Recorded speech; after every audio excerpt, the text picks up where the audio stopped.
World's biggest astrology community in Tamil.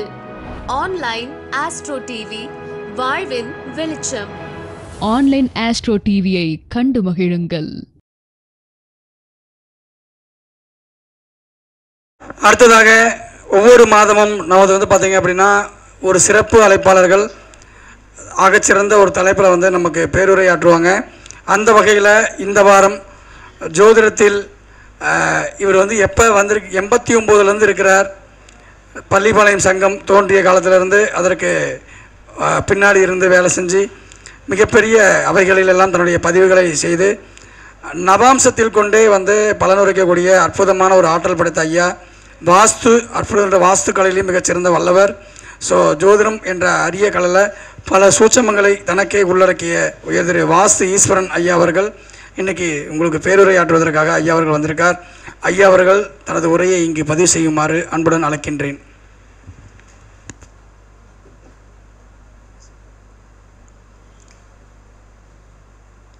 குருவென்ற சொல் யாருக்காச்சு,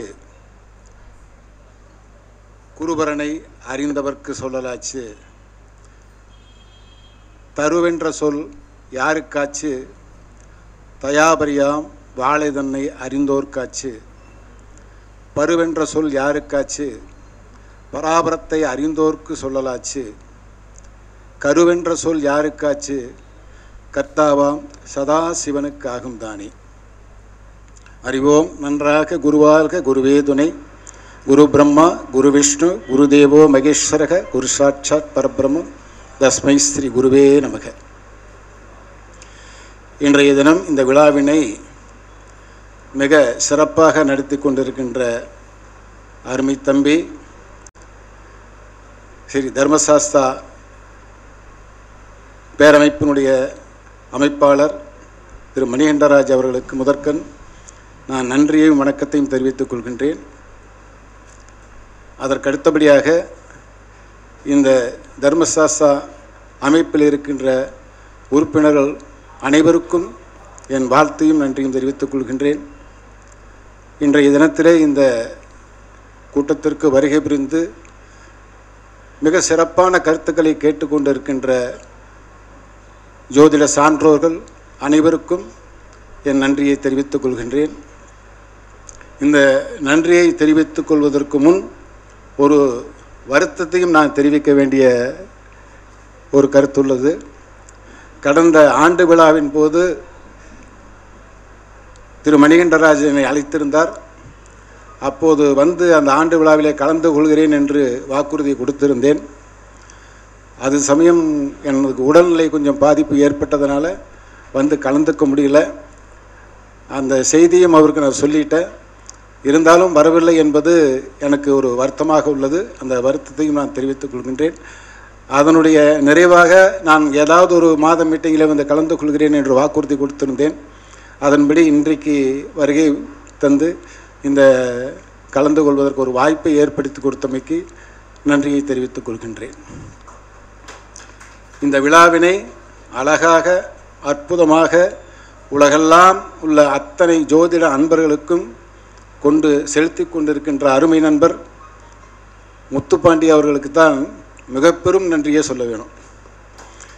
ஏன்னா நம்முடைய ஜோதிடம் இன்றைக்கு இவ்வளவு வளர்ந்திருக்கிறது என்று சொன்னால் அதற்கு மிகப்பெரிய காரணம் ஆன்லைன் தான்.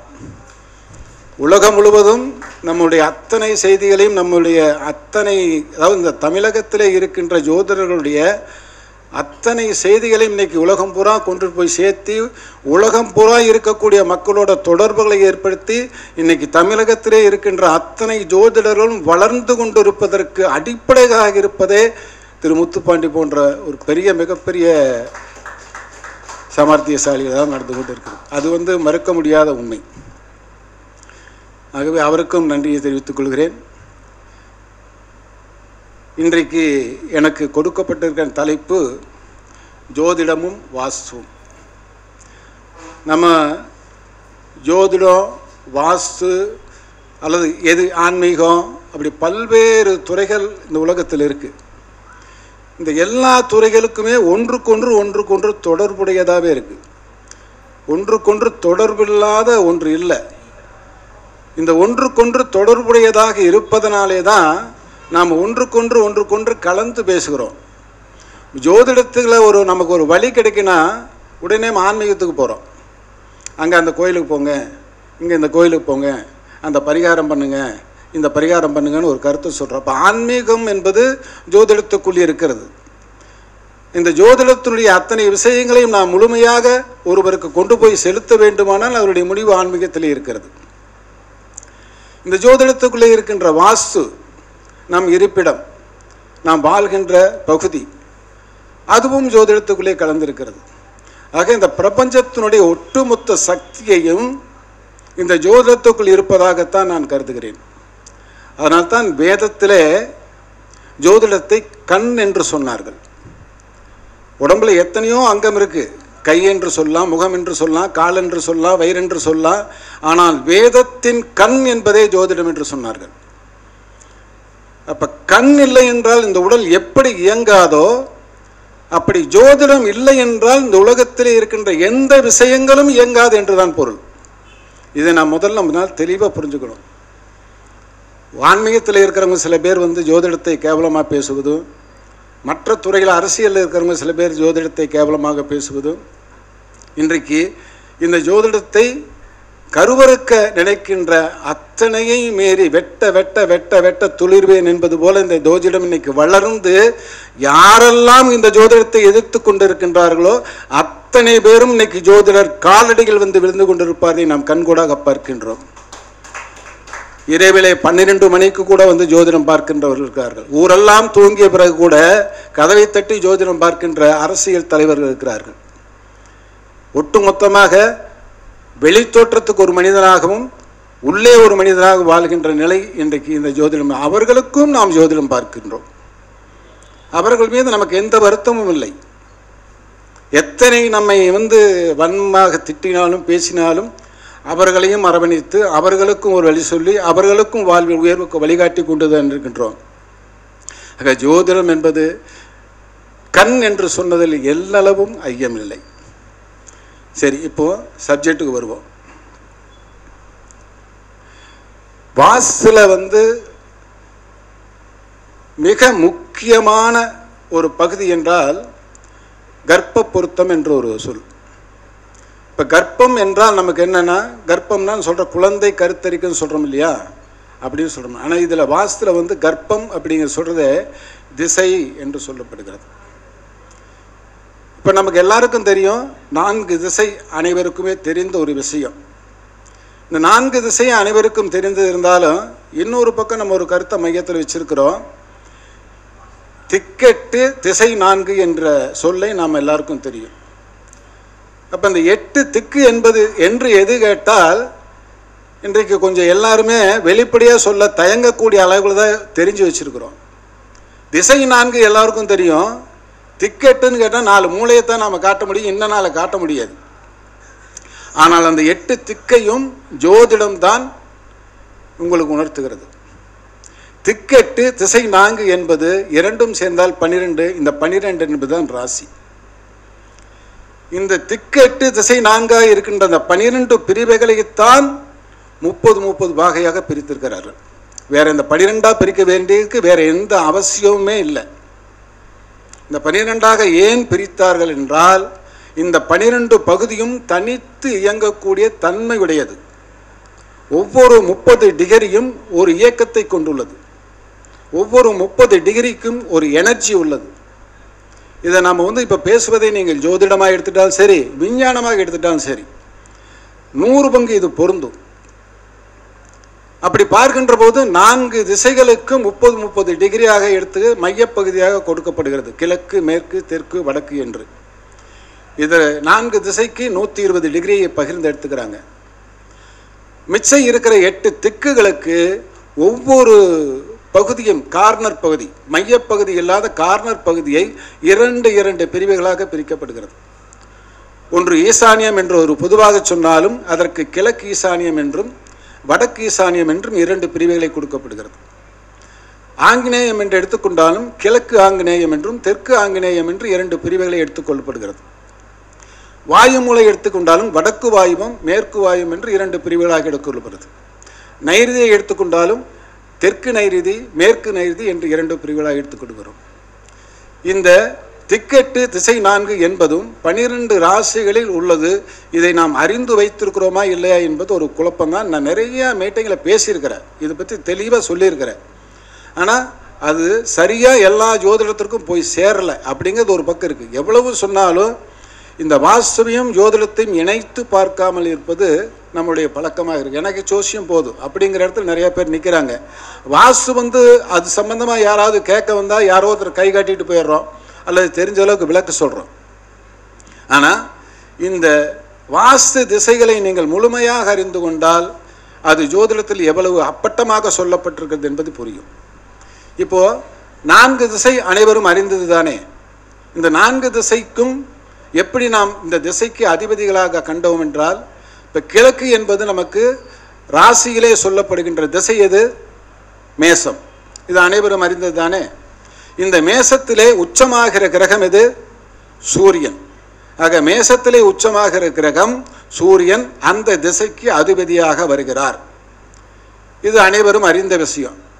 அதுக்கு நேர் எதிர் திசையான மேற்கிலே துலாத்திலே உச்சமாகிற கிரகம் எது? சனி. அதனால் சனி அந்த திசைக்கு அதிபதியாக வருகிறார். வடக்கு என்கின்ற ராசி கடகம்.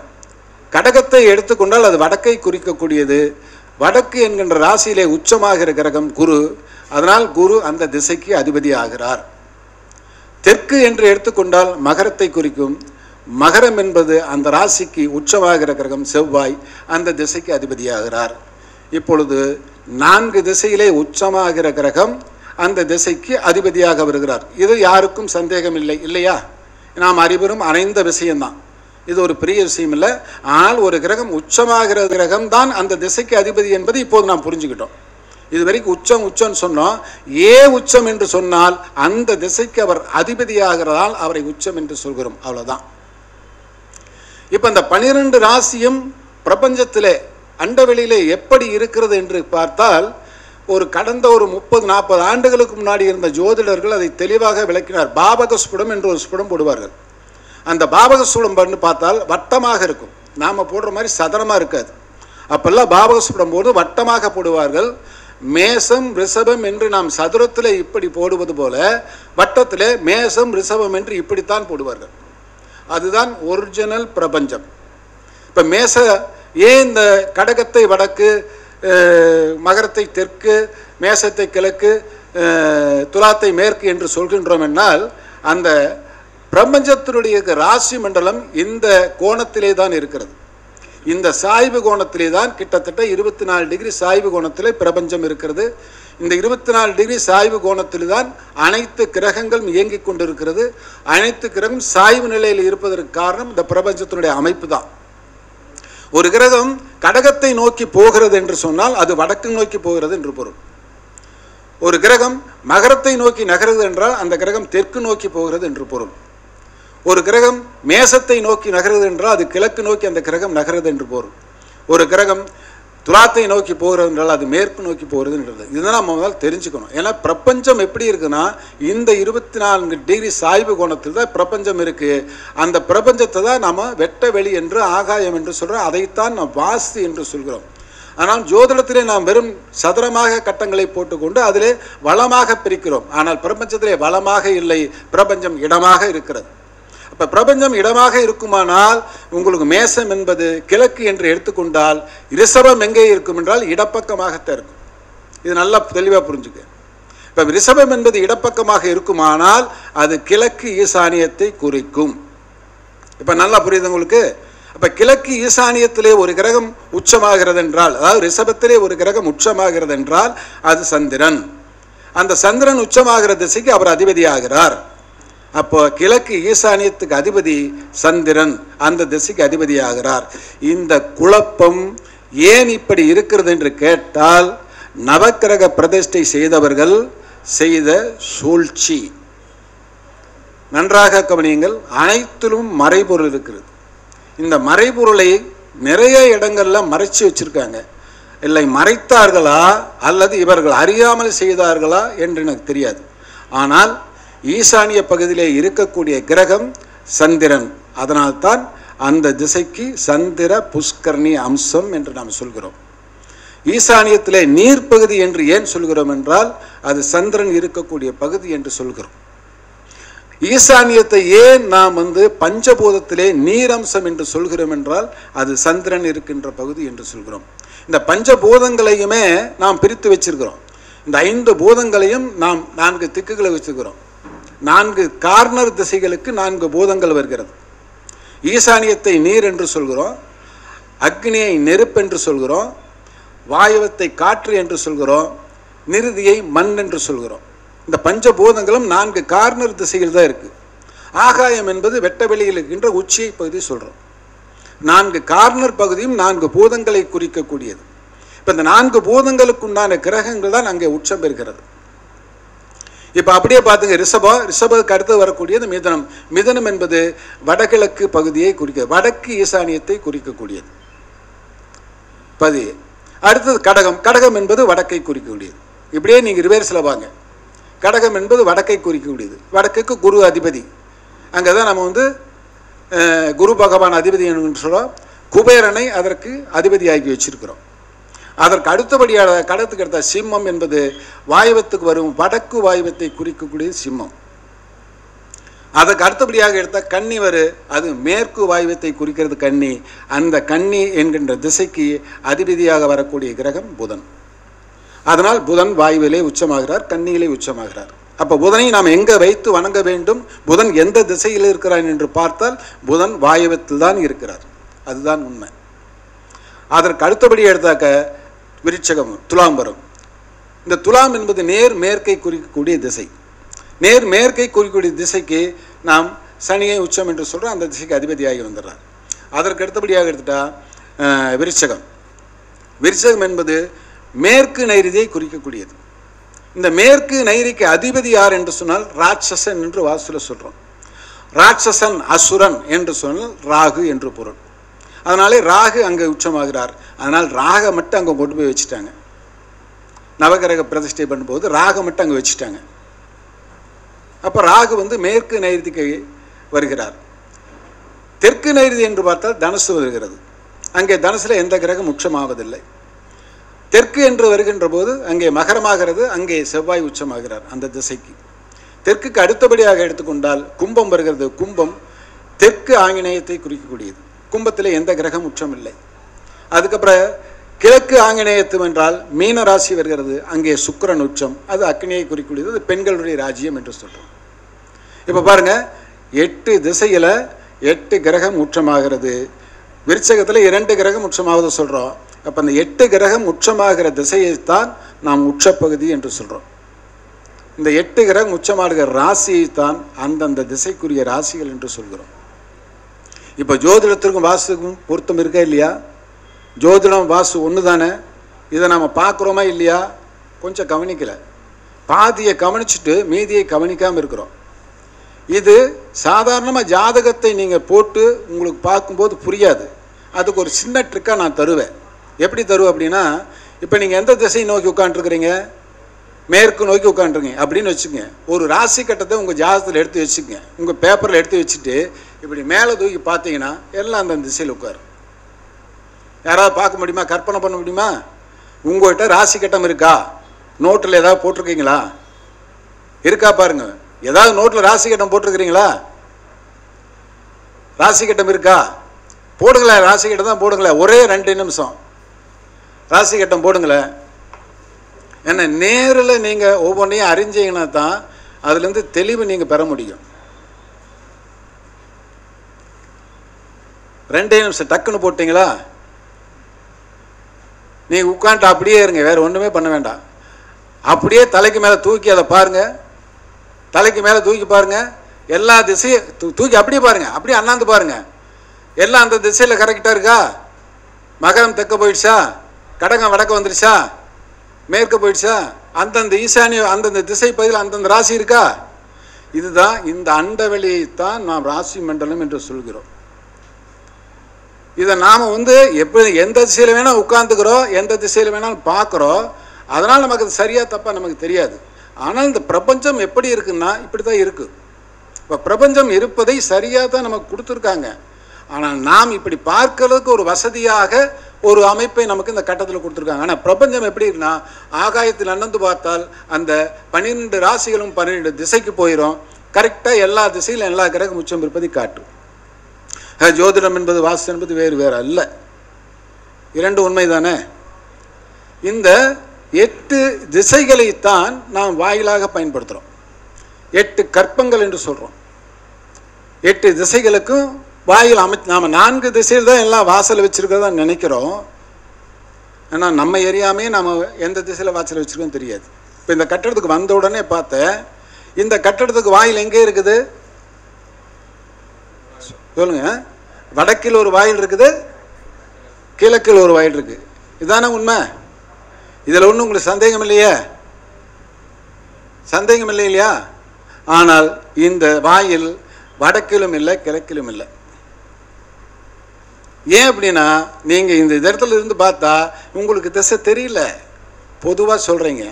ஆனால் உண்மையிலே கிழக்கு எங்கே இருக்குது தெரியுமா? இந்த மூட்டை வச்சிருக்க இடத்துல இருக்கு. நீங்கள் யாராவது உங்கள்கிட்ட காம்பஸ் எடுத்து பாருங்கள். கிழக்கு இங்கே இருக்குது, மேற்கு இங்கே இருக்குது, வடக்கு இங்கே இருக்குது, தெற்கு இங்கே இருக்குது. காம்பஸ் வச்சு பாருங்க, தெரியுதா? கிழக்கு எங்கே வருது? இங்கே வருது. ஆனால் இதை நம்ம கிழக்கு திசை சொல்லிட்டு இருக்கிறோம். ஆனால் இந்த திசைகள் இருந்தால் இந்த திசைக்கு ஈசானிய பகுதி வாயில் என்று பொருள். இந்த பகுதி வாயிலுக்கு என்ன பேர் தெரியுமா? கழுதை கர்ப்பம் என்று பேர். உள்ள வந்து பார்த்தோன்னே பார்த்துட்டே கழுதை தான் இருக்குது. எல்லா கழுதையும் உட்காந்துருக்கு. இந்த வாயிலுக்கு கழுதை கர்ப்பம் என்று பெயர். ஒரு வாயிலை கழுதை கர்ப்பத்தில் அமைத்து அதில் அவன் குடியிருந்தால் அந்த வீட்டில் அவன் சுமந்தே தீரணும், வேறு வழியே கிடையாது. மூட்டை மூட்டையே சுமந்தே தீரணும். ரொம்ப சிம்பிள். இந்த வீட்டுக்காரன் யாராக இருந்தாலும் சரி சுமந்துட்டு தான் இருப்பான். பிள்ளையை சுமக்கணும். குடும்பத்தில் சுமைதாங்கி என்று பெயர், கழுதைன்னு பேர் அவனுக்கு. இது உங்களுக்கு தெரியுதா? தெரியல. ஆனால் எல்லாருமே காம்பஸை வச்சுக்கணும். எங்கே போனாலும் நமக்கு திசையை அதுதான் காட்டி கொடுக்கும். சூரியனை எவ்வளோ நேரம் தான் நான் பார்த்துருக்க முடியும்? காலையில் நேரம் பார்க்கலாம், அந்த சூரியனே பாதி போய் காட்டும். உத்தராயணத்தில் ஒரு பக்கம் காட்டும், தட்சிணாயத்தில் ஒரு பக்கம் காட்டும், மேசாயத்தில் மட்டும்தான் நம்ம கரெக்டாக காட்டும். ஆக காம்பஸ் இல்லாமல் நீங்கள் வாஸ்து பார்க்கவே முடியாது. அப்போ ஒருவன் முதலில் சரியாக அறிய வேண்டியது என்னென்னா கர்ப்பம், திசைகள். நான் எந்த திசை நோக்கி உட்காந்துருக்கிறேன் அப்படின்னு நம்ம வீட்டிலே இருந்து நான் பார்த்தா நமக்கு தெரியாமல் நான் உட்காந்துருப்போம், நான் இந்த திசையில் தான் இருக்கிறேன்னு நமக்கு தெரியாதுல்ல. நமக்கு காம்பஸ் இருந்து வச்சு பார்த்தீங்கன்னா கண்டிப்பாக தெரியும். ஆனால் காம்பஸ் வச்சு யாருமே பார்க்குறதில்ல. இன்னும் சொல்ல போனால் சரியான காம்பஸ் ஒன்று, ட்ரூ காம்பஸ்னு ஒன்று இருக்குது. ட்ரூ நார்த்தை காட்டக்கூடிய ஒன்று இருக்குது, சைட் காம்பஸ்னு ஒன்று இருக்குது. நீங்கள் எந்த இடத்துல இருக்கிறீங்க அந்த இடத்துல வடக்கு காட்டக்கூடிய ஒன்று இருக்குது. ஆனால் இந்த பூமியில் எடுத்தால் இப்போ ஒரு உருண்டையான பகுதி என்று வைத்துக்கொண்டா இங்கிருந்து மேலே தான் வடக்குங்கிறோம். இங்கிருந்து இந்த பக்கம் வடக்கு வந்துடும், இங்கிருந்து இந்த பக்கம் வடக்கு வந்துடும், இங்கிருந்து இந்த பக்கம் வடக்கு வந்துடும். அது ட்ரூ நார்த்து என்பது மையப்பகுதி குறிக்கூடியது. ஆனால் எனக்கு இங்கிருந்து பார்க்கும்போது வடக்கை காட்டும், அதே நேரத்தில் ஒருவன் இங்கிருந்து பார்த்தா அவனுக்கு கிழக்கை காட்டும். அப்போ ஸ்பாட்டு எந்த இடத்துல நாம் இருக்கோமோ அந்த இடத்துக்கு உண்டான காந்த விசையை கொண்டு தான் நாம் பயன்படுத்தணும். இது ஒரு கோட்பாடு. அப்போ இந்த 8 திக்கையும் முதல் நாம் சரியாக கணித்து விட்டால்தான் அந்த திக்கினுடைய அமைப்பை நாம் புரிந்து கொள்ளணும். இப்போ இந்த 8 திக்குமே 8 விதமான தொழில் செய்கிறவனுக்கு பயன்படும். நான் ஒரு வண்ணான் என்று வைத்துக் கொள்ளுங்கள், எனக்கு இந்த திசை சிறப்பு, நிறைய அழுகு துணி வரும். அப்போ இந்த திசை ஆகாது என்பதில் நான் யார் என்பதை பொறுத்த இந்த திசை. அப்போ 8 திசையுமே பொருந்தும். ஆனால் தகுதி இல்லாத தொழிலை நான் செய்து கொண்டு இந்த திசையில் உட்கார்ந்திருந்தால் எனக்கு அது சரி வராது. அப்போ எந்தெந்த தொழில் செய்கிறானோ அந்தந்த தொழிலுக்கு அந்தந்த திசை பொருந்தும். இதையே நம்ம நவக்கிரக வாயிலாகவும் பிரிச்சிருக்காங்க. 9 நவக்கிரகமாக சூரிய வாசல், சந்திர வாசல், செவ்வாய் வாசல் என்று பிரிச்சிருக்காங்க. இந்த நவக்கிரக வாசலும் ஓரளவுக்கு பொருந்தும். அதுவும் அதாவது ஒரு கிளாஸாக நடத்தினா பூரா தெளிவாக உங்களுக்கு விளக்கலாம். இருந்தாலும் ஒரு கோட்பாடு சொல்ல, சூரியன் என்பது அதிகாரத்தில் இருக்கக்கூடிய வாசல். ஒரு அரசியல் கட்சி தலைவனாக இருக்கலாம், ஒரு லீடராக இருக்கலாம், அவங்களுக்கு உண்டானது. சந்திரன் என்பது குடும்பத்துக்கு உண்டான வாசல், இல்லறத்துக்கு உண்டான வாசல். செவ்வாய் என்பது அதிகாரத்துக்கு உண்டான வாசல். ஒரு போலீஸ் ரவுடி போன்றவங்க அதை வச்சுக்கலாம், நல்லது, அவனுக்கு நல்லது தானே. நான் ஒரு ரவுடியாக இருக்குன்னா எனக்கு செவ்வாய் வாசகால் தான் ஒத்து வரும். நான் போய் சந்திர வாசகாலை வச்சு நான் ரவுடியாக இருக்கவே முடியாது. நானும் ரவுடி சொல்லிக்கலாம், நான் ரவுடியாக முடியாது. புதன் திசை என்பது வருமானத்துக்குண்டான லாபத்துக்குண்டான திசை. அப்போ புதன் திசையில் வந்தால் லாபத்தை சம்பாதிக்கலாம், அது நல்லது. ஒரு சாமியாக இருக்கிறவன் குரு திசையில் தான் வாசகால் வச்சுக்கணும். ஒரு பள்ளிக்கூடம் குரு திசையில் தான் இருக்கணும். ஒரு நீதிமன்றம் குரு திசையில் தான் இருக்கணும். ஒரு நீதிமன்றம் செவ்வாய் திசையில் இருக்கக்கூடாது. அப்போ நான் ஒரு நீதிபதி, நான் ஒரு ஆசிரியர், அப்படி நான் ஒரு சாமியார் துறவி என்றால் எனக்கு வடக்கு வாயில் தான் பொருந்தும், வேற வாயில் பொருந்தாது. அப்போ நான் யார் என்பதை பொறுத்த என்னுடைய வாயில் நிர்ணயம் பண்ணும். நான் கொஞ்சம் நடிகை, நான் ஒரு நடிகன், நான் ஒரு விளம்பர பிரியன் அப்படின்னு சுக்கிர வாசகால் வச்சுக்க. நான் ஒரு திருட, கேப் மாதிரி முல்லை மாதிரி ஏமாத்துறவன், எனக்கு அதுதான் பிடிக்குதுன்னா சனி வாசகால் வச்சுக்க. நான் ஊரை கெடுக்கிறவன், தீவிரவாதி, ஒரு வைத்தியன், ஒரு மந்திரவாதி அப்படின்னா ராகு வாசகால் வச்சுக்க. நான் ஒரு எல்லாம் தொடர்ந்து ஞானி, மெடிடேஷன் பண்ணுறேன், தியானத்திற்கு வந்துருக்கேன், எனக்கு எப்பவும் தவம் நிலைதான் பிடிக்குன்னா கேது வாசகால் வச்சுக்க. தவறே கிடையாது. அந்தந்த வாசக்கால் அவர்களுக்கு அந்த யோகத்தை தரும். அப்போ கேதுல வாசக்கால் வச்சா எதுவுமே இருக்காதுன்னா ஒரு குடும்பஸ்தம் போய் வச்சா என்ன இருக்கு? ஒன்றும் இருக்காது. அந்த வீடு சாமியார் மட்டுமா தான் இருக்கும். ஒரு சுக்கிரன் வாசக்கால் வச்சுட்டா அந்த வீட்டில் சோரம் போவார்கள். அது ஆண் பெண் எல்லாமே கன்ஃபார்ம். அந்த வீட்டிலே ஆடம்பர செலவுகள் அதிகரிக்கும். அப்போ இந்த திசை வேணும் வேண்டாங்கிறது அல்ல, நான் ஏன் என்பதை பொறுத்தன அந்த திசை அமைகிறது. இதுதான் அந்த திசையை பொறுத்தல மெயினாக வாசல நம்ம தெரிஞ்சுக்க வேண்டிய பர்ஃபெக்டான விஷயம் திசை. இதுதான் மிக மிக மிக முக்கியம். இது நாம் தெரியாமடிக்கு நான் உச்ச நட வச்சுட்டேன், நான் நீச்ச நட வச்சுட்டேன் அப்படிங்கிற சொல்கிறதுல எந்த விதமான அர்த்தமும் இல்லை. அதே மாதிரி உச்சப்பகுதியாக இந்த 8 திசை இருக்கு இல்லையா, 4 திசை இருக்கு இல்லையா, 4 திசையில் 8 பகுதியை பிரிக்கும் போது 4 உச்சமாகவும் 4 நீச்சமாகவும் வருது. இப்போ பாருங்க, எதுக்கு உச்சம் என்று எடுத்தால் கிழக்கு ஈசானியமும் மேற்கு வாயும் உச்சப்பகுதியாக வருது. அதே மாதிரி கிழக்கு எடுத்துட்டா வடக்கு ஈசானியமும் தெற்கு ஆங்கினேயம் உச்சப்பகுதியாக வருது. சரி, இது ஏன் உச்சமாச்சு அப்படிங்கிறதுக்கு ஜோதிடத்தில் காரணம் இருக்கு. ஏன் உச்சமாச்சு அப்படின்னு சொல்றதுக்கு காரணம் இருக்கு. அது நம்மளுடைய நாடு, நம்மளுடைய தேசம், நாம் வாழ்கின்ற பகுதி. இந்த தமிழ்நாடு எத்தனையாவது டிகிரியில் இருக்குதுன்னு பார்த்தா கிட்டத்தட்ட 10 டிகிரியில் கன்னியாகுமரி ஆரம்பித்து ஒரு 16 டிகிரி வரைக்கும், அதாவது சென்னையை எடுத்துட்டா 13 டிகிரி நாம் வச்சுருக்கிறோம். ஒரு 3 டிகிரி 4 டிகிரி அளவுக்கு தான் இந்த தமிழ்நாடு இருக்குது. நல்லா புரிஞ்சுங்க. 0 டிகிரியில் இருந்து நாம் 10 டிகிரி தள்ளித்தான் நாம் வாழ்கிறோம். நம்ம இருக்கிற இந்த தமிழ்நாடு இருக்குது. இந்த தமிழ்நாட்டினுடைய அமைப்பு, சூரியனுடைய ஒளி தாக்கம் எவ்வளவு காலம் என்றால் வெறும் 3 மாதம்தான். 6 மாதம் தெற்கு 0 டிகிரிக்கு அந்த பக்கம் போய்கிறது சூரியன். இந்த தமிழ்நாட்டில் ஒரு 13 டிகிரி வரைக்கும் இங்கே வந்து போகும். அதாவது 1.5 மாதம் வரும், திரும்ப 1.5 மாதம் வரும், திரும்ப 1.5 மாதம் வடக்கு போயிடும், திரும்ப 1.5 மாதம் வடக்கு போய் வரும் இந்த 12 மாதத்தில். ஆக இந்த பகுதியை நாம் உச்சம் என்று சொல்வதற்கு காரணம் சூரியனுடைய ஒளித்தன்மை இந்த பகுதியில் ஈசானியத்தில் தான் அதிகமாக இருக்குது, இந்த பகுதியில் இருக்காது. ஆக இந்த வாயிலை திறந்தால்தான் நமக்கு ஒளி ஓட்டம் வரும், காந்த சக்தி வரும். இது தமிழ்நாட்டுக்கு பொருந்து. நீங்கள் சவுத் ஆப்பிரிக்காவில் போய் ஈசானியத்தில் உச்சவாசங்களை வச்சுன்னா பொருந்தாது. நான் வாழ்கின்ற இடத்துல எனக்கான திசை எது, எனக்கான சக்தியை கொடுக்கக்கூடியது எது நமக்கு தேவை. இப்போ ஒரு தோஷம் சொல்கிறோம், வாஸ்து தோஷம் சொல்கிறோம். தோஷம்னா என்ன அப்படின்னு பொருள்னா, சாதாரணமாக சமையல் பண்ணி சாயந்தரம் மூடி வச்சோம், காலையில் எந்திரிச்சு திறந்து பார்த்தா என்ன ஆகு, குப்புன்னு ஒரு வாடகை அடிக்குது இல்லையா, அதுக்கு பேர் தான் தோஷம். தோஷம் என்றால் கெட்டு போகுதல் என்று பொருள். நம்ம உண்ட சாப்பாடு காலையில் தானாக வெளிவந்துட்டா தோஷம் இல்லை, 2 நாள் கழிச்சு வெளிவந்தா தோஷம். அப்போ இந்த வெட்ட வெளியாக இருக்கின்ற பிரபஞ்சத்தில் இருக்கின்ற ஒரு எனர்ஜி இந்த ரூமுக்குள்ளே வயிற்றுக்குள்ளே வந்து வெளியே போய்விட்டால் இந்த வீடு தோஷம் ஆகாது. இங்கே எதுவுமே உள்ள நுழையில எதுவுமே வெளில பூட்டி வச்ச மாதிரி அப்படியே இருக்குங்க, எந்த எனர்ஜியுமே இல்லைன்னா இது கெட்டு போயிடும். இந்த வயிறு கெட்டு போயிடும் இல்லையா. அப்போ சாயந்தரம் ஒரு குறைஞ்சபட்சம் ஒரு 8 மணியோ அல்லது 6 மணியோ வந்து காலையில் 8 மணியோ 6 மணி வரைக்கும் இந்த வீட்டுக்குள்ள நாம் 12 மணி நேரம் வசிக்கிறோம் என்றால் 12 மணி நேரம் தோஷத்துக்கு தான் நாம் சுவாசிக்கணும். இந்த தோஷத்துக்கு தான் நம்ம வாழ்கிறோம். தோஷத்துக்குள்ளே தான் தூங்குறோம். மறுநாள் காலையில் எப்படி எனர்ஜி வரும்? நமக்கு எனர்ஜி வருமா? வராது இல்லையா? ஆக ஒரு வீட்டை பூட்டி விட்டு வெளியே போய் வந்து 2 நாள் கழித்து உள்ளே வந்து பார்த்தால் குப்பென்று ஒரு வாடகை அடித்தால் அந்த வீடு தோஷம் உள்ளதுன்னு அர்த்தம். அந்த வீட்டுக்குள்ளே எனர்ஜி வந்து போகலை. அப்புறம் ஜன்னலை தர, ஃபேனை போடு, காற்றை போடு, எல்லாம் நாமளாம் ப்ரெஸ் பண்ணி உள்ளே தள்ளுறோன்னு அர்த்தம். அப்போ ஒரு சரியான வீடு அந்த திசை இருந்தால் அது நம்ம எரியாமல் அது சைக்கிளிங் பண்ணி கொண்டே இருக்கும். நம்ம எரியாமல் சைக்கிளிங் பண்ண, அப்போ சரியான திசையில் அந்த வீடு இருந்துட்டால் போதும், தோஷமே கிடையாது. ஆனால் உங்களுக்கு இந்த வீடு தான் பணத்தை கொடுக்குது, பாசத்தை கொடுக்குது, கோடி கணக்கை கொடுக்குது, பிரச்சனை கொடுக்குதுன்னு 100 பங்கு சொன்னால் யார் சொன்னாலும் நம்பாதீங்க. ஆனால் இந்த வீடு உங்களை நோயை கொடுக்கும். இந்த வீடு உங்களுக்கு புத்திரபாக்கியத்தினுடைய பிரச்சனைகளை கொடுக்கும்.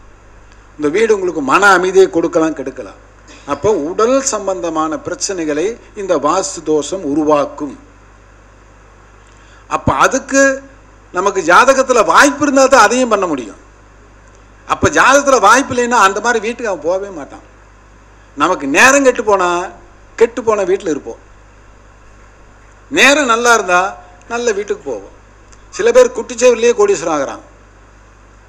சில பேர் தோஷமான இடத்துல பெரிய பணக்காரன் ஆகிறான். அதெல்லாம் எப்படின்னா, நம்ம சொன்னோம் இல்லையா, சில தவறான திசைகள் நடக்கும்போது சில தவறான பணங்களை சில தவறான வீட்டிலிருந்து அவன் பெற முடியும். அந்த பணங்களும் அந்த சொத்துக்களும் தவறான சொத்துக்கள் என்று பொருள். அதுக்கு கர்மா ஒரு நாள் வேலை செய்யும், அது வேறு விஷயம். ஆனால் பணம் என்பது வருவதற்கும் அது காரணம் தசாபுத்தி ஜாதகம் தானே வெளியே, உன்னுடைய கர்மா தானே வெளியே, வீடு அல்ல. வீடு என்பது உன்னுடைய ஆரோக்கியத்துக்குள்ள, நான் சந்தோஷமாக இருக்கிறேன் என்று சொன்னால் அதுக்கு வீட்டுக்கு போகிறோம். எனக்குள்ள வீட்டுக்குள்ளே நுழைஞ்சாவே தலைவலிடா அப்படின்னு யாராவது சொன்னாங்கன்னா அந்த வீடு தோஷம் என்று பொருள். அவ்வளோதான். அப்போ அந்த வீட்டில் இருக்கிறவங்க அந்த மைண்ட் செட்டாக இருப்பாங்க. ஆண்கள் வெளியே போயிட்டு வந்துடுறோம், பெண்கள் அந்த வீட்டுக்குள்ளேயே இருக்கிறாங்க. அந்த பெண்களை அதையே பாவிச்சு பிறந்த வீட்டில் ஒரு மாதிரி இருப்பாங்க, புகுந்த வீட்டில் ஒரு மாதிரி வந்தாங்க. அப்புறம் சொல்கிறான், இந்த வீட்டுக்கு வந்ததுக்கப்புறம் கேளுங்க இந்த பிரச்சனையுமே இல்லைங்கிறான். அந்த வீட்டுக்கு போனதுக்கப்புறம் தான் இத்தனை பிரச்சனைங்கிறான். நல்லா புரியுதா? அப்போது மன அளவில் பாதிக்கக்கூடிய அத்தனை விஷயங்களையும் தருவது இந்த வாஸ்து தான். ஆக நமக்கு ஒரு ராசியிலே, ஒரு ஜாதகத்திலே ஒரு கிரகத்தினுடைய நிலைப்பாடு மிக மிக முக்கியம். ஆனால் ஒரு ராசியிலே ஒரு கிரகம் இருக்கிறது, உச்சமாக இருக்கிறது, ஆட்சியாக இருக்கிறது, எப்படி வேணால் இருந்தாலும் நடக்கின்ற திசாபுத்தி தான் பலனை நிர்ணயம் பண்ணும். நடக்கின்ற திசாபுத்தி தான் பலனை நிர்ணயம் பண்ணுகிறது என்றாலும் அந்த திசாநாதனோ புத்திநாதனோ கோச்சாரத்திலே எங்கே இருக்கிறான் அங்கே தான் பலனை நிர்ணயம் பண்ணும். நிச்சயங்களா? இதெல்லாம் மிக முக்கியமாக நாம் கவனிக்க வேண்டிய. வெற்றியாக ஒரு வாஸ்தை மட்டும் தனியாக வைத்துக்கொண்டோ, அல்லது ஒரு ஜாதகத்தை மட்டும் தனியாக வைத்துக்கொண்டோ, அல்லது ஒரு விஞ்ஞானத்தை தனியாக வைத்துக்கொண்டோ, ஒரு ஆலயத்தை தனியாக வைத்துக்கொண்டோ எந்த விஷயத்தையும் நீங்கள் தனித்து பண்ணவே முடியாது. இப்போ எல்லாரும் பரிகாரம் சொல்கிறோம், பரிகாரம் சொல்லாத மனிதன் உண்டா? அருமை நண்பர் கூட சொன்னார், அற்புதமாக பேசினார், பரிகாரத்தை நிறைய அள்ளி விட்டார். இந்த கோயிலுக்கு போனால் இந்த பிரச்சனை தீரும்னா எந்த கோயிலுக்கு போனாலும் பிரச்சனை தீருமா? நாம் சொல்கிறோமே, அந்த சொல்வதனுடைய உண்மை நமக்கு முதலில் தெரியுமா? அது 100 பங்கு சாத்தியமா? ஒருத்தருக்கு 2 பேருக்கு 5 பேருக்கு 10 பேருக்கு பலிக்கலாம். 100 பங்கு சாத்தியமா? ஒரு காய்ச்சல் வந்துச்சு, ஒரு பென்சில் இன்ஜெக்ஷன் போட்டேன், நல்லா ஆயிடுச்சு, அது ஒரு தீர்வு. அல்லது நல்லா ஆகலை, அது என்ன காய்ச்சல்னு கண்டுபிடிச்ச, அதுக்குண்டான மருந்தை போட்டேன், அது தீர்வாயிடுச்சு, அது ஒரு தீர்வு. அப்போ தீர்வு என்னன்னு தெரியாமே தீர்வை நாம் தேடிக்கொண்டிருந்தால் அந்த தீர்வு நமக்கு முழுமையாக கிடைக்குமா? 100 பங்கு கிடைக்காது. இப்போ நமக்கு ஒரு பிரச்சனை என்றால் அந்த பிரச்சனைக்குண்டான கிரகம், அந்த பிரச்சனைக்குண்டான ஆதிபத்தியம், அந்த பிரச்சனைக்குண்டான திசாபுத்தி, அந்த பிரச்சனைக்குண்டான கோச்சார நிலைப்பாடு தான் பரிகாரத்தை வெற்றிகரமாக செய்யும். இல்லாவிட்டால் அந்த பரிகாரம் பலிக்காது. நான் பேங்குக்கு போகிறப்ப பேங்க் கேஷ் இருந்தால் தான் எனக்கு பணம் வரும். ஆச்சா, நான் ஒரு தபால் ஆஃபீஸ் போகிறப்ப அங்கே தபால் ஆஃபீஸ் திறந்துருந்தா தான் நான் தபால் வாங்கிட்டு போட்டுக்க முடியும். நான் ஒன்றை நோக்கி நகர்கிறேன் என்றால் அந்த இடத்துல அந்த பொருள் இருந்தால் தான் அந்த பொருள் எனக்கு சக்ஸஸாக கிடைக்கும். இல்லாத காலத்தில் போனால் அது எப்படி எனக்கு கிடைக்கும்? அல்லது அந்த சாமி தான் என்ன பண்ணும், ஏன்டா இப்போ வந்தேன்னு தானே கேட்கும். நேரம் கெட்ட நேரத்தில் வந்துட்டு, புரியுதா? நேரம் கெட்ட நேரம். அப்போ நேரம் கெட்ட நேரம் என்றால் நல்ல நேரத்தில் வந்துட்டான்டா, நல்ல நேரத்தில் வந்தா தம்பி, புரியுதா? அப்போ நேரம் கெட்ட நேரம் என்ன? இல்லாத இடம் தேடி அலைகின்றோம். இருக்கும் இடத்தை விட்டு, நடக்கும் காலத்தை விட்டு நடக்காத காலத்தை. அப்ப நடக்கும் காலம் வரைக்கும் பொறுத்திருக்கணும். நடக்கும் காலம் வரைக்கும் பொறுத்திருக்கணும். 5 வயசுல பெண்களை கல்யாணம் பண்ணாங்க, கற்பம் தரிக்காது. உண்மைதானே? 30 வயசுல கூட கல்யாணம் பண்ணுங்க, ஆனா 15லே அந்த பெண்ணுக்கு கற்பம் தரிக்கும். அது கொடுக்க வேண்டிய பருவத்தில், கொடுக்க வேண்டிய காலத்தில் கொடுக்க வேண்டியது கொடுத்தே தீரும். ஆனா அந்த பருவம் தவறிட்டா அது கொடுக்காது, அது நடக்காது. அப்போ என்ன சொன்னாரு? பருவம் பார்த்து பயிர் செய். எல்லாத்துக்கும் பொறுத்தது இல்லையா? பருவம் இல்லாம பயிர் செய்தால் அது முளைக்காது. அப்ப பரிகாரம் கூட பருவம் பார்த்து செய்யுங்க, நீங்க தப்பிச்சுக்குவீங்க, சொன்னதெல்லாம் பலிக்கும். கரெக்டா அந்த திசை, அந்த ஆதிபத்தியில் கோச்சாரத்தில் இருந்து கோச்சாரத்தில் வரும்போது இந்த கோயிலுக்கு போய் இது செய்யுன்னு சொல்லுங்க, அது நடந்துடும், நீங்க தப்பிச்சுக்குவீங்க. அது ஒரு மறைஞ்சிருக்கிற காலத்திலையோ அல்லது அதுக்கு பலன் தராத காலத்திலையோ நீங்கள் எந்த பரிகாரம் சொன்னாலும் பலிக்காது. அவர் சொன்னார் நான் தான் போயிட்டு வந்தேன், அவர் சொன்னார் நான் தான் போயிட்டு வந்தேன், அவர் சொன்னார் நான் தான் போயிட்டு வந்தேன், நடக்காது. ஒரு 7ஆம் அதிபதி 7ஆம் வீட்டுக்கு வருகின்ற காலத்தில் நாம் ஒரு 7ஆம் இடத்துக்கு உண்டான திசை ஒரு பலனை செய்தால் அது பலிக்குமா இல்லையா? நீங்கள் செய்யாமட்டாலும் பலிக்கும். அப்போ காக்கா உட்கார பணம் வந்தது, சோசிக்காரன் சொன்னால் பலன் நடந்தது. இதை பயன்படுத்துங்க, நீங்கள் தப்பிச்சுக்கலாம். ஆனால் அந்த பருவம் இல்லாத நீங்கள் சொல்லிட்டீங்கன்னா சோசிக்காரன் கெட்டவனா தான். அப்போ நமக்கு காலம், இடம், பொருள், ஏவல் மிக மிக முக்கியம். இதை நமக்கு காட்டித் தருவது வாஸ்துவும் ஜோதிடம். இப்போ நல்லா சொன்னார். அதாவது வர்க்கோத்தமம் பற்றி ஒரு அற்புதமான ஒரு ரொம்ப சூப்பர், அது ரொம்ப சூப்பராக நான் சொல்கிறேன். ஆனால் வர்க்கோத்தமம் என்பது, வர்க்கோத்தமத்தால் என்ன பலன் என்பது தாங்க பிரச்சனை. பலன் தரும், என்ன பலன் அதுதானுங்க பிரச்சனை. ஒரு கிரகம் வலிமை அடைகிறது, பலன் தரும், என்ன பலனை தரும்? வர்க்கோத்தம் பெற்றால் நல்ல பலனை தரும். எப்படி நம்ம ஏற்றுக்க முடியும்? 1, 5, 9 பாதங்கள் சராஸ்திர உபயத்தில் வர்க்கோத்தமாகிறது. கரெக்டாக பாயிண்டை பிடிச்சிட்டார்.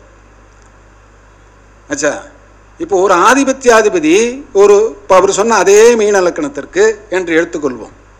மீன லக்கணத்துக்கு என்று எடுத்துக்கொண்டால் மேசராசியிலே ஒரு கிரகம் வர்க்கோத்தமத்துக்கு உண்டான தன்மையை பெறுகிறது என்று வச்சுக்கோ. எப்படி?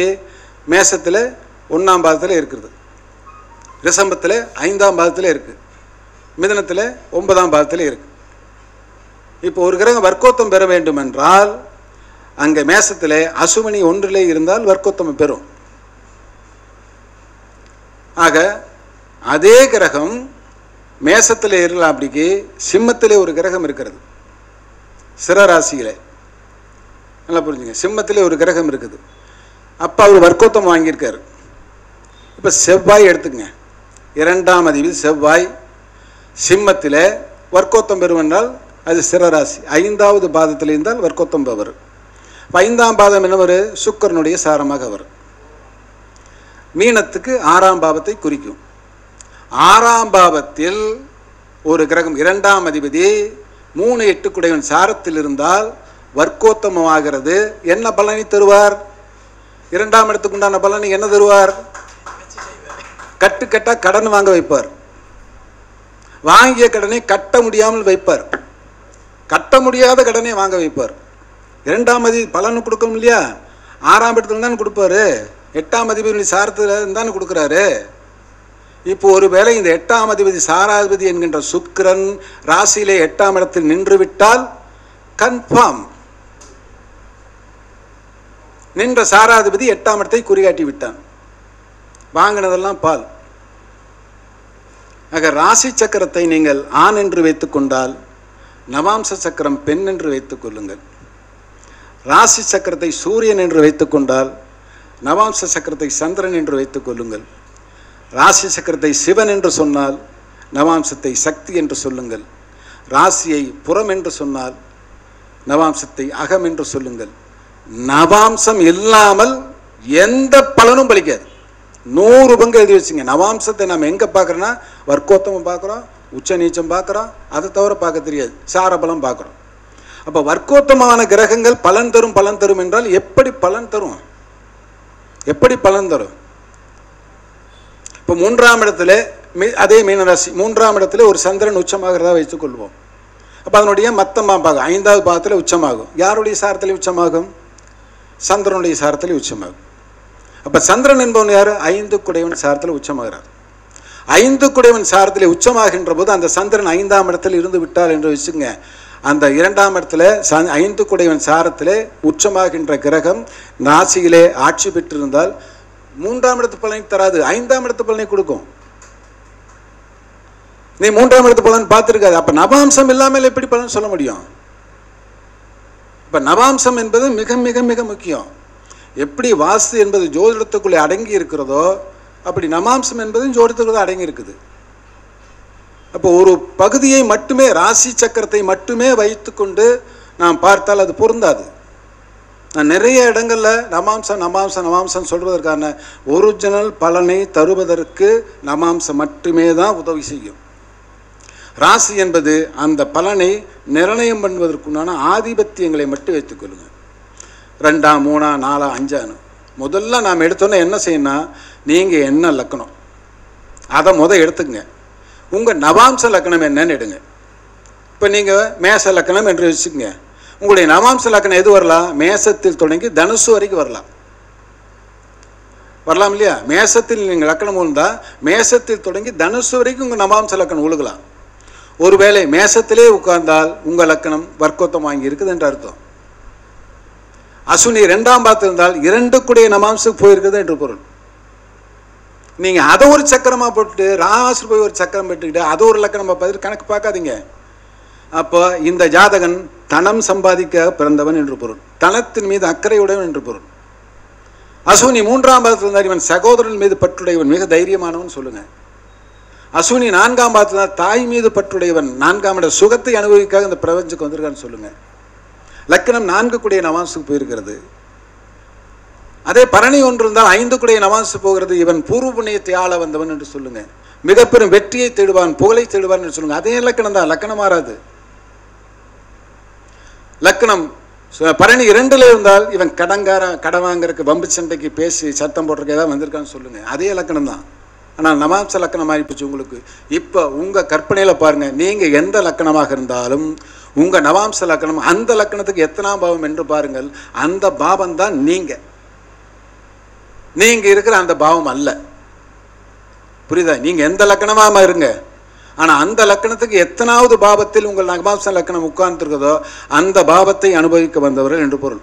ஆனால் அந்த பாவாதிபதி நவாம்சத்திலே நீங்கள் உட்கார்ந்துருக்கிற உங்கள் லக்கணத்துடைய பாவாதிபதி ராசியிலே கெடாமல் இருக்க வேண்டும். பாவராக இருந்தால் கெட்டு போகணும், சூப்பராக இருந்தால் கெடக்கூடாது. இப்போ கிருத்திகை 1ஆம் பாதத்திலே மேசத்தில் பிறந்து லக்கணம் உட்காந்துருக்குது. இப்போ நவாம்சத்திலே தனுசு லக்கணம் உட்காரு. குரு நவாம்சத்தில் இருந்தால் நீங்கள் மிக பெரும் புகழ் பெறுவீங்க. அது உண்மைதானே? ஆனால் அதே குரு ராசியிலே மகரத்தில் இருந்தார்னு வச்சுங்க, நின்ற நவாம்சாதிபதி நீச்சமாயிட்டாரு. அப்போ உங்கள் புகழுக்கு முன்னாடி எவனோர்த்த வந்து உங்கள் புகழை கெடுத்துட்டே இருப்பான் அப்படின்னு பொருள். அப்படி எடுத்துங்க. ஒரு நின்ற நவாம்சாதிபதி ராசியில் நிற்கணும். இதை வந்து ரொம்ப தெளிவாக மூல நூலில் ரொம்ப தெளிவாக சொல்லியிருக்கு. ஒரு ராசி நின்ற நவாம்சாதிபதி ராசியில் என்ன லட்சணம் வாங்கியிருக்கிறான், இதுதான் மிகப்பெரிய பாயிண்ட்.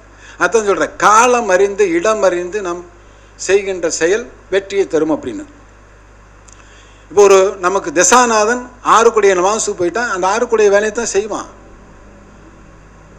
அவன் 5ஆம் இடத்துல இருக்கலாம், 7ஆம் இடத்துல இருக்கலாம், எதில் ஒரு நல்ல யோகஸ்தானத்தில் இருக்கலாம். ஆனால் அந்த நவாம்சம் தான் வேலை செய்யும், அந்த ராசி வேலை செய்யாது. நீங்கள் உறுதியாக இப்போ இந்த இடத்துல ஒரு ஜாதகத்தை நீங்கள் கேட்டால் போர்டில் போட்டு கூட நான் தெளிவாக உங்களுடைய காலத்தை விளக்க தயார். ஆனால் 99% பர்ஃபெக்டாக உட்காரு. அப்போ நமக்கு மிக முக்கியம் நவாம்சம்.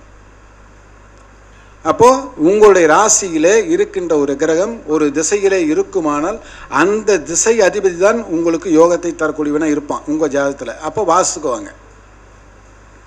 நீங்கள் மேச ராசி, உங்கள் லக்னாதிபதி எங்கே இருக்கார்? மகரத்தில் இருக்கார்.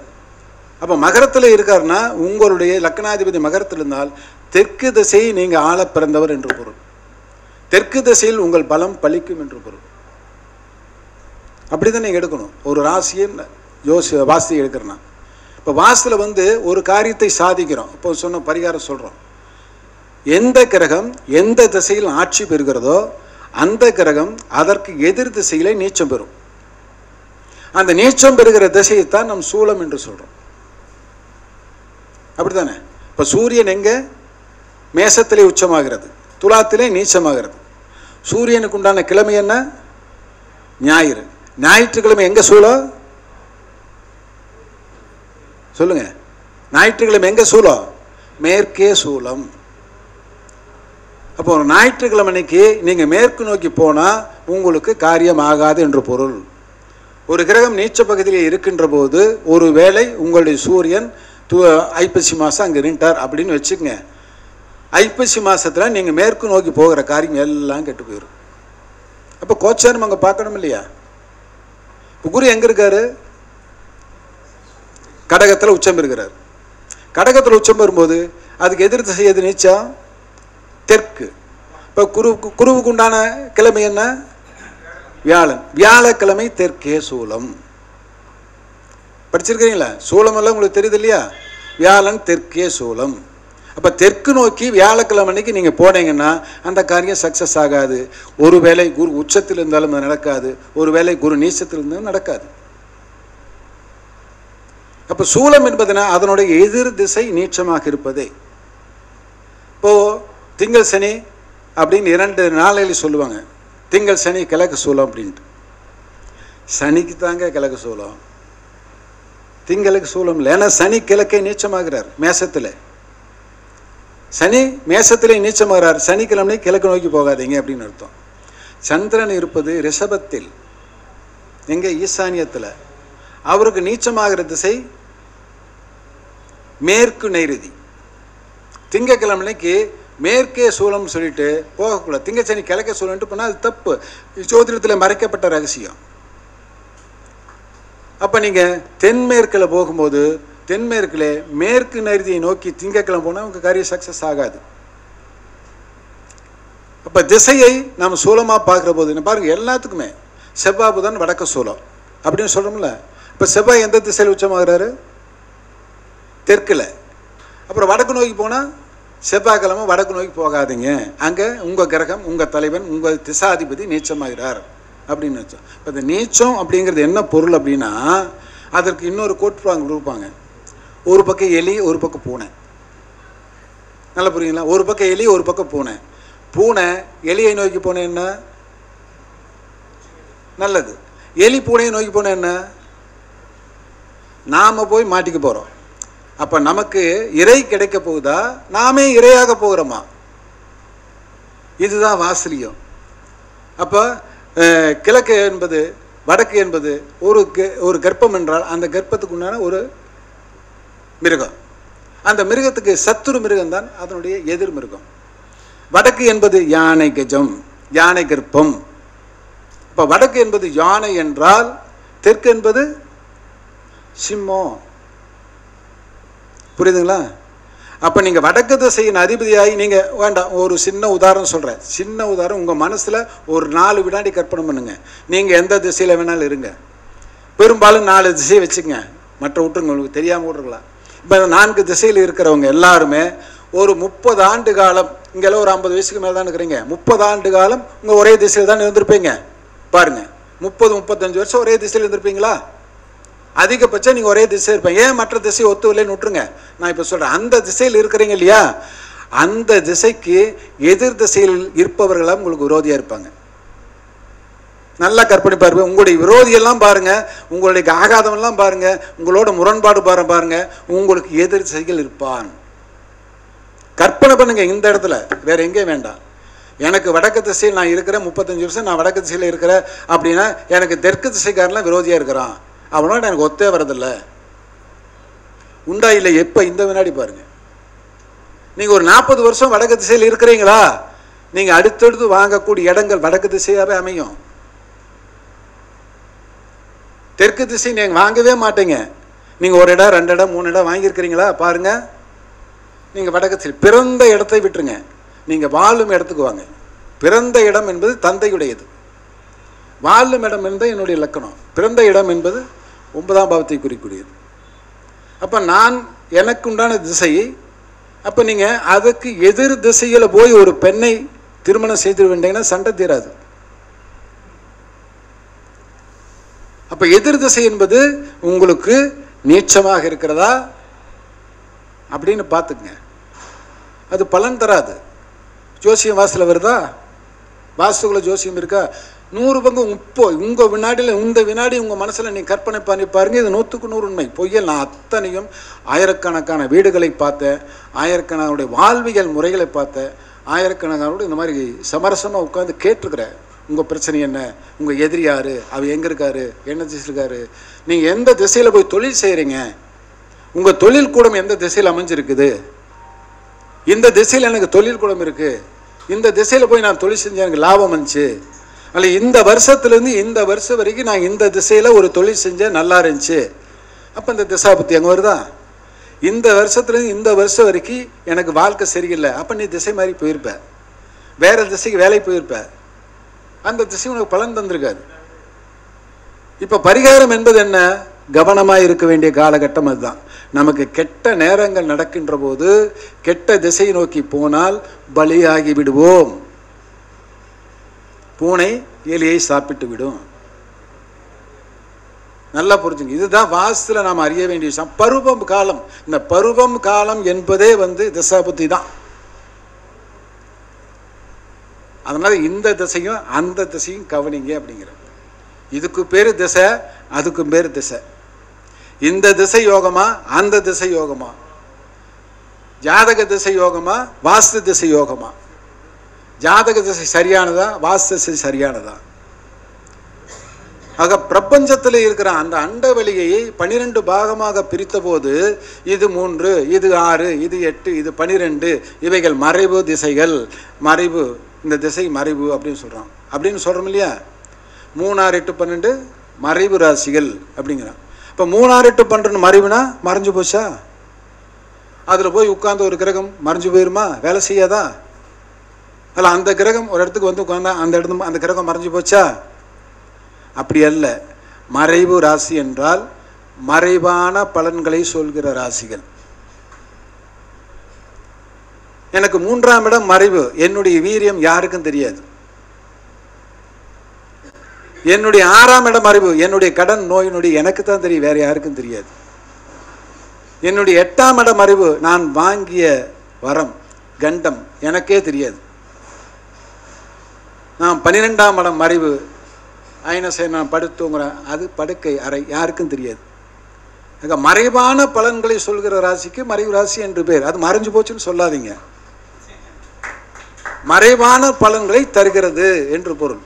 ஆக மறைவான பலன்களை தருகின்ற கிரகங்களோ அந்த ராசிகளிலோ ஒரு கிரகம் போய் அமர்ந்து தசாபுத்தியை நடத்தினால் அவர்களும் மறைவான பலனை தருவாங்க. அப்போ 6ஆம் இடத்துல ஒரு கிரகம் இருந்து தசாபுத்தி நடத்தி வலுப்பெற்று உச்சம் பெற்றால் அதுக்கு உச்சம் பெற்றால் அது வர்க்கோத்தம் பெற்ற நடத்துன்னு வச்சுங்க. அப்போ மறைவான பொருளையும் நிறைய தருவாங்க. நமக்கே தெரியாமல் கடன் வாங்கிட்டு இருப்போம். எவ்வளோ கடன் வாங்கிட்டு கூட்டி பார்க்கவே முடியாதோம். அப்போ மறைவான பலன்கள். எனக்கு எத்தனை நோய் இருக்குன்னு எனக்கு தெரியாது. ஒரு நோய் இது வந்து அது வந்துச்சு, அது வந்து இது வந்துச்சு, அதுக்கப்புறம் இது வந்துச்சு அப்படின்னு அத்தனை விஷயங்களையும் மறைவான பலன்களை சொல்கிற பலன் ராசி தான் இந்த மறைவு ராசிகள். உடனே அந்த மறைஞ்சு போச்சு அப்படின்னு நீங்கள் சொல்லிடாதீங்க. ஏன்னா அப்படிலாம் நம்ம விளக்கப்படலை. நிறைய விஷயங்கள் பார்த்தோம்னா அந்த அந்த சொல்லுகிற அந்த வார்த்தைக்கும் அந்த பலனுக்கும் நிறைய பொருத்தம் இருக்குது. அந்த பொருத்தத்தை நாம் கவனிப்பதில்லை. இப்போ வர்க்கோத்தமம் அப்படின்னு சொல்லணும்னா வர்க்க உத்தமம் என்று பொருள். ஒரு கிரகம் வர்க்க உத்தமம், அவனுடைய அந்த ஜாதி அந்த பாவம் அதில் உத்தமமான அந்த பலனை தருவதற்காக இருக்குன்னு அர்த்தம். வர்க்க உத்தமம். நீங்கள் ஒவ்வொரு வார்த்தைகளையும் பிரித்து பார்த்தீங்கன்னா நல்லா புரியும். உச்சம் அப்படின்னாவே மேலே உச்சம் அப்படிங்கிற நண்பர் கூட சொன்னார் நினைக்கிறேன். இந்த அபிஷித்து முகூர்த்தத்தை பற்றி யார் சொன்னார்? அபிஷித்து முகூர்த்தம் அப்படிங்கிறது. அபிஷித்து நட்சத்திரம் என்பது 10ஆம் பாவத்திலே உள்ளது. 10ஆம் பாவம் இது மகரம். மகரத்தில் உத்திராடம் 4ஆம் பாதத்தையும் திருவோணம் 1ஆம் பாதத்தையும் குறிக்கக்கூடிய முகூர்த்தம். அப்போ அபிஷித்து என்பது சூரியன் கிழக்கிலே இருக்கின்ற போது உச்சியிலே இருக்கின்ற ராசிக்கு பேர் அபிஷித்து ராசின்னு பேர். உச்சம் என்பது இங்கே தானே, உச்சி என்பது தானே. சூரியன் பகல் 12 மணிக்கு வரப்போதெல்லாம் அபிஷித்து முகூர்த்தம் அல்ல அப்படின்னு நாம் நினச்சிட்டு இருக்கிறோம். சூரியன் ஒன்று அபிஷித்து ராசியில் இருக்க வேண்டும், அல்லது சூரியன் இருக்கின்ற போது அபிஷித்து ராசி மேலே இருக்கணும். அப்போ சித்திரை மாதத்திலே உச்ச நிலையில் அந்த அபிஷித்த முகூர்த்தம் இருக்கும்போது அது ஒரு காரியத்தை, அந்த அபிஷித்த முகூர்த்தத்தை என்ன சொல்கிறோம் அப்படின்னா, திருப்பார்கடலை கடைந்து அமுதம் எடுத்த காலம் என்று கூறும். திருப்பார்கடல் என்றால் மகரம் என்று, கடல் என்றால் மகரம், மகரம் என்றால் கடல் என்று பொருள். மகரத்திலே இருந்து எடுக்கப்பட்ட பொருள் அமுத கலசம்தான். அதுக்கு அடுத்த ராசியாக வருகின்ற கும்பம். கடலிலிருந்தே வெளிப்பட்ட கும்பம் தான் அமுத கலசம். அந்த அமுத கலசம் தான் சூரியன் எங்கே இருக்காரு, மாசியிலே கும்பத்திலே இருக்கின்ற போது மகாமகம் என்கின்ற ஒரு மிகப்பெரிய விழாவை கொண்டாடுகிறோம். அப்போது குரு இருக்கணும் சிம்மத்தில், அது வேற கோட்பாடு. ஆனாலும் சந்திரன் ஒவ்வொரு முறையும் மகத்தில் இருக்கின்ற போது சூரியன் கும்பத்தில் இருந்தால் அது மகாமகம் என்று பொருள். ஒவ்வொரு வருடம் அந்த கும்பத்தில் இருக்கிற அமுதத்தை உண்டால் 12ஆம் என்கின்ற மோட்ச ராசி என்று பொருள். முடிஞ்சது, வாழ்க்கை முடிஞ்சு போச்சு. அப்போ திருப்பார்களை கடைங்க, அமுதத்தை எடுங்க, அதை உண்ணுங்க, மோட்சத்துக்கு போங்க, முக்தியாகுங்க. பிரபா நிலை பாதம் முடிஞ்சிச்சு. அதை தாண்டிட்டீங்கன்னா மேசத்தில் மறுபடி பிறந்துடுவீங்க கர்மம் இருந்துச்சுன்னா. அதனால தான் நீங்கள் 8 ராசி வரைக்கும் 7 ராசி வரைக்கும் உங்களுடைய வாழ்வியல், 7 ராசி 1லிருந்து 7 வரைக்கும் நீங்கள் வாழ்வியல், உங்கள் கல்வி, உங்களுடைய தைரியம், உங்களுடைய வீரியம், உங்களுடைய சொத்து சுகம், உங்களுடைய மனைவி, உங்களுடைய புத்திரன் அனைத்தையும் 7 ராசிக்குள்ள கொடுத்துட்றான். 8வது ராசி என்பது உன்னுடைய ஆயுள், அதுக்கப்புறம் உன்னுடைய தர்மம், உன்னுடைய கர்மம், உன்னுடைய மோட்சம். நம்ம வாழ்வில் நம்ம எந்த பகுதியில் இருக்கிறோம் இந்த பிறவியில் அப்படின்னு பார்க்குறதுக்கு நீங்கள் கடைசி வரைக்கும் உழைச்சிட்டே இருந்தீங்கன்னா இன்னும் 7 ராசி தாண்டலின்னு அர்த்தம், உங்களுக்கு பிறவி உண்டுன்னு அர்த்தம். ஒரு இந்த பிறவியில் நான் ஒரு ஆன்மீக லைனுக்கு வந்துட்டேன், ஒரு தர்ம லைனுக்கு வந்துட்டேன், ஒரு நல்ல சிந்தனையில் இருக்கிற, ஒரு தர்ம சிந்தனையில் இருக்கிற, ஒரு ஏகாந்த நிலையில் இருக்கிறேன்னு நீங்கள் 8 கடந்துட்டேன்னு அர்த்தம். இந்த பிறவி நான் எத்தனாம் பாவத்தை கொண்டிருக்கிறேன் என்பது உங்கள் பாவத்தை கொண்டே தெரிஞ்சுக்கலாம், உங்கள் பாவத்தை கொண்டே நீங்கள் தெரிஞ்சுக்கலாம். அது கர்மா அப்படின்னு சொல்லக்கூடியது தர்மத்துக்கு அப்புறம் வரக்கூடிய கர்மா. தர்மம் என்பது குரு, கர்மம் என்பது சனி.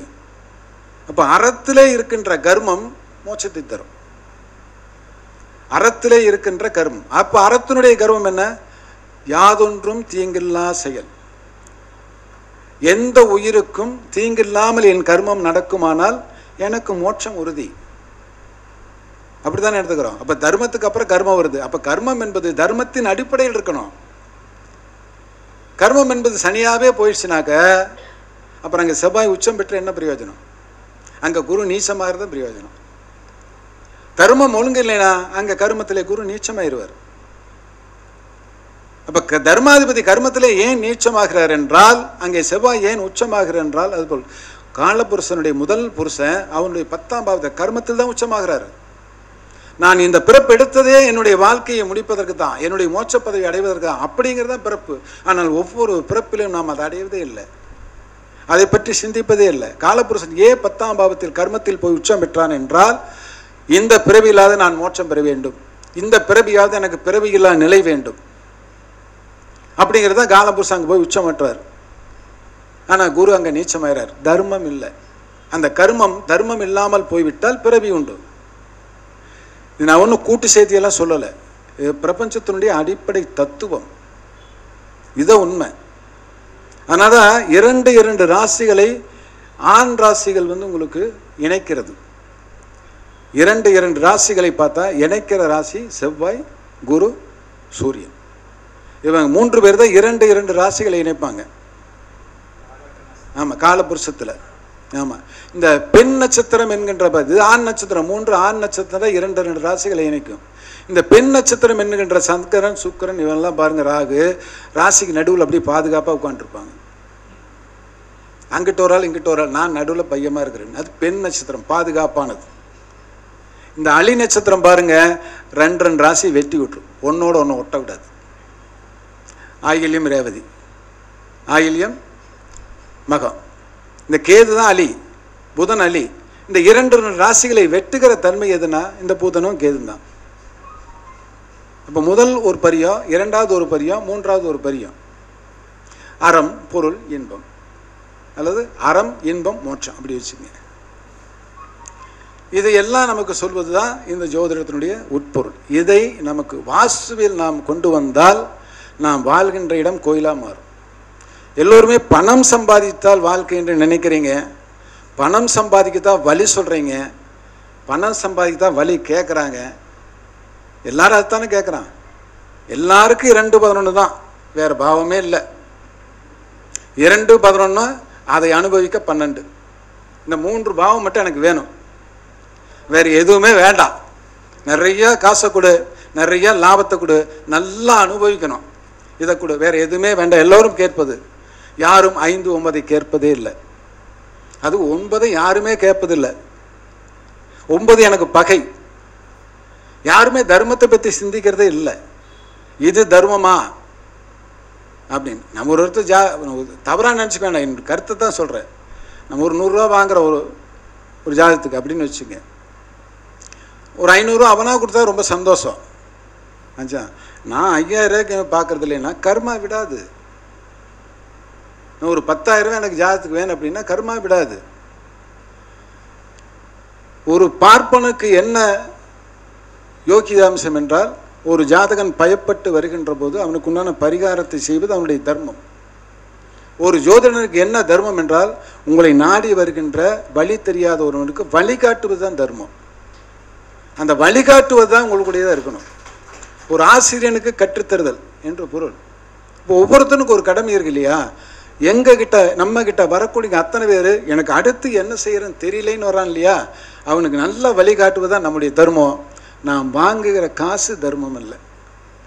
அவன் கோடீஸ்வரனா இருக்கலாம், பிச்சைக்காரனா இருக்கலாம், உனக்குண்டானது எனக்கு கொடு, அதற்கு நான் உனக்குண்டானதை நான் சொல்லிடுவேன். அது யாராக இருந்தாலும் உனக்குண்டானு சொல்கிறேன். நீ 500 ரூபா கொடுத்த ஒரு பலனும் 5000 ரூபா கொடுத்த ஒரு பலனும் 50 ரூபாய்க்கு ஒரு பலன் நான் சொல்ல தயாராக இல்லை.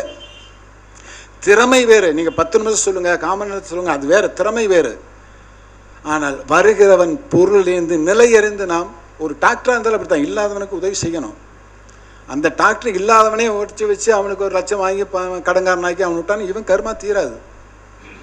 நமக்கென்று இந்த பிரபஞ்சம் அளித்திருக்கிற ஒரு கடமை தர்மம். நல்லா வச்சுங்க. எல்லா தொழிலுக்கும் தர்மம் இருக்கு. இந்த ஜோதிடம் என்பது வேதத்தின் கண் என்று சொல்கிறோம். இந்த பிரபஞ்சத்திலேயே தெய்வத்துக்கு அடுத்த நிலையில் இருக்கிற ஜோசியர் தான், வேற யாருமே கிடையாது. நாம் என்ன தெரியுதோ தெரியலையோ அது அப்பாற்பட்ட விஷயம். ஒருவனுக்கு வழிகாட்டுகின்ற இடத்தில் இந்த உலகத்தில் யாருமே கிடையாது, யாருமே கிடையாது. இந்த வழிகாட்டுகின்ற இடத்துல நாம தான் நிற்கிறோம். ஆனால் நம்ம காட்டுதல் எப்படி இருக்கணும்? தவறாக இருந்துடக்கூடாது. ஒரு சரியான வழியா, ஒரு நல்வழியா, ஒரு அற்புதமான வழியை காட்டி பாருங்க. நீங்கள் அறத்தின் வழியே கர்மத்தை கடைவீர்கள், மோட்சத்துக்கு போவீங்க. ஒருவன் ஜோதிடனாக பிறப்பதற்கு தபம் செய்திருக்க வேண்டும். ஏன்னா அவனுக்கு அறிவுதான் மூலம். தலையிலே பிறந்தவன் பார்ப்பன் என்று சொன்னால் நான் ஒத்துக்க மாட்டேன், ஜோசிகர்னா. ஏனால் பார்ப்பன் ஜாதகத்தை பார்ப்பன். எவன் ஜாதகத்தை பார்க்கின்றானோ அவனுக்கு பார்ப்பன் என்று பேர். எவன் அடுத்தவன் வாழ்க்கையை பார்க்கின்றானோ அவனுக்கு பார்ப்பன் என்று பேர். எவன் உலகத்தை பார்க்கின்றானோ அவனுக்கு பார்ப்பன் என்று பேர். எவன் சரம் பார்க்கின்றானோ அவனுக்கு பார்ப்பன் என்று பேர். எவன் கண்ணை மூடி தன் அகத்தை பார்க்கின்றானோ அவனுக்கு பார்ப்பன் என்று பேர். நான் ஒன்றை பார்க்கிறேன், நான் ஒன்றை வழிகாட்டுகிறேன் என்றால் நமக்கெல்லாம் பார்ப்பன் என்று தான் பேர். பார்ப்பன் என்றால் ஒரு ஜாதி அல்ல. பார்ப்பன் என்றால் நாம் அனைவரும் பார்ப்பன் தான். இது ஜாதி அல்ல, இது செய்கின்ற தொழிலை அடிப்படை வைத்து. ஆக அறிவினால் ஜீவிக்கின்ற தன்மை ஜோதிடர்களுக்கு உண்டு. இந்த அறிவு என்பது ஆகாயத்தை குறிக்கக்கூடியது. இந்த அறிவு என்பது பிரபஞ்சத்தை குறிக்கக்கூடியது. இந்த அறிவு என்பது தர்மத்தை குறிக்கக்கூடியது. இந்த அறிவு என்பது 5ஆம் பாவத்தோடு மட்டும் நின்று போவது அல்ல. ஆக நாம் அனைவருமே அறத்தின் வழியிலே கர்மாவை செய்வோம். இந்த உலகுக்கு ஒரு நல்வழி காட்டுவோம்.